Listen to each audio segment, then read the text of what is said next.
ఈ చిన్న మిస్టేక్ అతను ఆపలేకపోయింది. ఈ చిన్న మిస్టేక్ దేవుడి ఉద్దేశము పేతురు పట్ల జరగకుండా ఆపలేకపోయింది. ఎందుకో తెలుసా? ఇతను తిరిగి వరుసలోకి వచ్చేసాడు. ఇతను తిరిగి మరలా వరుసలోకి వచ్చేసాడు. ఆమేన్. దేవుని కుమారుడు వరుసలోకి వస్తాడు. తప్పిపోతున్నాడా? జారిపోయాడా?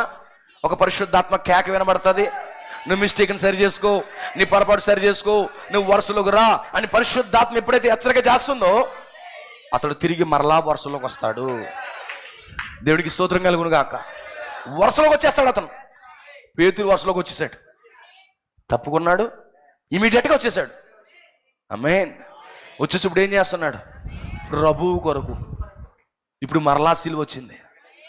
ఏమన్నాడు? నన్ను ఇలాగయ్యొద్దు, నేను యోగ్యుని కాదు, నన్ను తిరగేసేయండి సిలువ అన్నాడు.